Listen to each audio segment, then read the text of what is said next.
Welcome back to another lash set breakdown. We will be dissecting this set right here, so without further ado, let's jump into the video.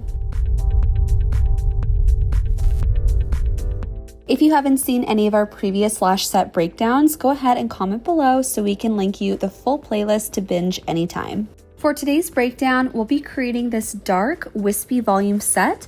And although this style may look a little advanced, you're going to be shocked at how easy it actually is to create. Okay, let's start off with the products because they're honestly what makes this look possible. You will need our 0.03 matte collection lashes and our soft anime pre-fans. These two products work together to create this exact effect. They give you all the darkness and texture in a timely manner. And because I know a lot of you are going to want to recreate this set, I'm going to go ahead and leave a discount code on the screen to help get you started. Now I want to quickly touch on these anime spikes because they offer so many benefits when they're used strategically. The biggest one being that they create an entire pyramid spike effect using just one fan. Normally you'd need multiple natural lashes and very strategic placement and direction to build this kind of texture. But these fans do all the work for you in literally seconds. Another huge advantage is the darkness they offer. When they overlap, they create depth and density really quickly. I love using them in areas of the set where I really want to concentrate the most darkness. And of course, they save you a ton of time. Instead of bundling multiple lashes together to create a pyramid spike or reaching for different fan types and dimensions to build darkness, these pre-made fans do all of the heavy lifting for you. But the coolest thing about these fans is that they aren't just for anime sets. They can also be used to create really soft, subtle texture, which is exactly what we're doing today. All right, so let's go ahead and map her out. I want to create more of a mock cat eye shape. So starting on the inner corners, we're gonna do 7, 8, 9, 10, 11, 12, and 13 millimeter as our longest length around this point here. So it's close enough to the outer corners.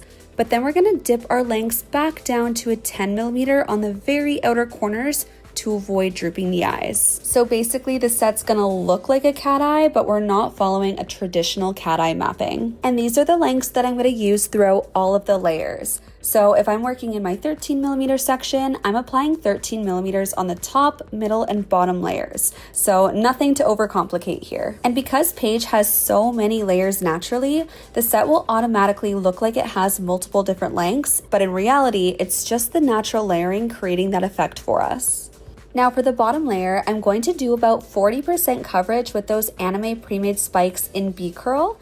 I'm doing 40% coverage because like I mentioned before, these fans add lots of darkness. So if I overlap too much, the base could end up looking more like a blackout effect, which sometimes is great, but for this set, I do want some of that texture to show through. And just to let you in on a little tip, what I'm going to do is start on the inner corner, and as I work my way across the lash line, I'm going to skip past 2 or 3 natural lashes, then place an anime spike.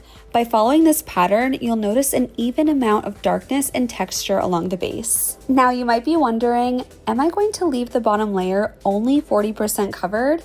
If you've been watching our channel for a while now, you know the answer to that, and that is definitely not, because the bottom layer is the most important layer in terms of coverage.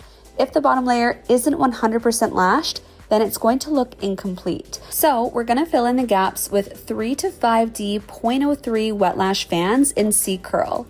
The reason I'm using low dimensions and diameters is because I'm not looking to add more darkness or even texture because the anime fans are already achieving that for us. We just simply want to cover that bottom layer so that it looks complete. Then I'm going to use those same 3 to 5D C-curl wet lash spikes throughout the middle layer and sprinkle a few onto the top layer as well for some subtle texture. And that's really all there is to it behind this lash set.